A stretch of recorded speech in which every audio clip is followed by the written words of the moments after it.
Welcome back to You've Been Mom Guide. So we live in a pretty good time now. You know, gay people have the right to marry, women have the right to choose, guns are everywhere. Yeah, that one's probably not so good. And fast food places are pumping out greasy fast food that you can order Uber using Uber Eats, which is pretty damn good. But I'm sure a lot of you have heard there are people in your workplaces and wherever lurking that are talking about how this virus might be the wrath of God. I'm sure you've heard it at some point. And that's not what we're here to discuss, whether it is or is not the wrath of God. What we're here to discuss is grassroots movements. So when I was doing my gun video, the group that's not the NRA said that they were a grassroots movement. And they were starting with people like me and you, common people. And then with that going on, they pass it on and they get more people to join, and suddenly they get people running under their banner and they get representation in the House and Senate.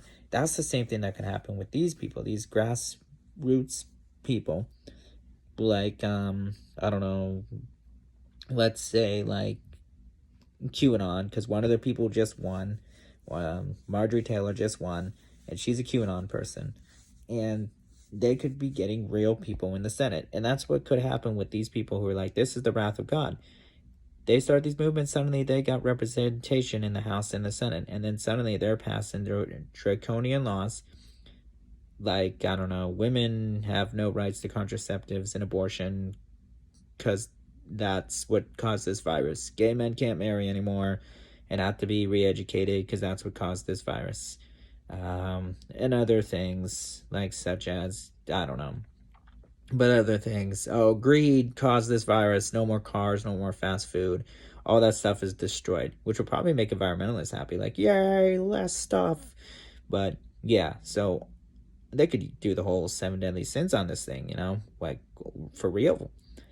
For real, for real. And each sin representing why there's this pissed off deity pouring their wrath on us. And you could really make an excuse for that, and you could really do some damage with that. Whether this goes that way or whether this goes another way, that could be a true thing that happens.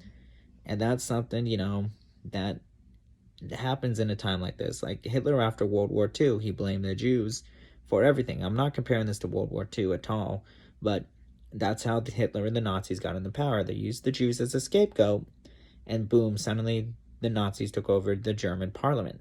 And something like this could happen now, because when things like this happen that are, that are unknown and foreign to us, that's when people really get scared, and that's when people want to fall back on their old values.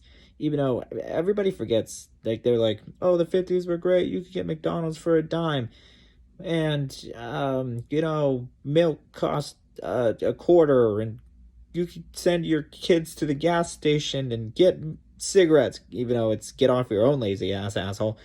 But sure, whatever, that's something that happened. But they forget that things sucked back then, cars, I don't know, sucked. Everything was made out of metal. If you went flying in your mom's car, you literally smashed your face off the dashboard like it was a right of honor back then. And they forget that life sucks then, life sucks now, life will always suck. Probably in the future it will suck.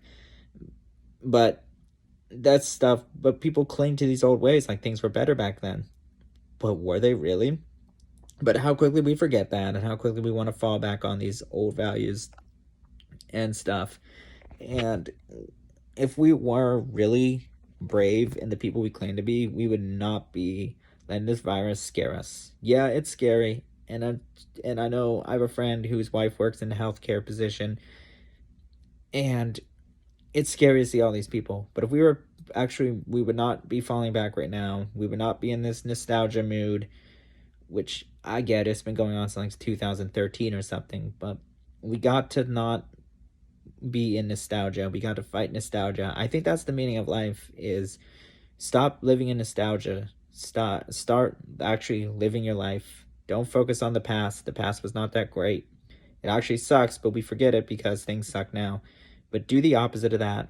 Don't live in the past and focus on now and being better people. We could come out of this virus as better people, stronger people, caring people, more helpful people to our friends and neighbors.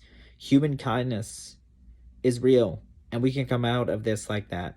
And speaking of human kindness, I just want to leave like a thing at the end before I say the usual. Hit the like button, comment down below, and subscribe. But reach out to your friend, and friends, reach out to your friend.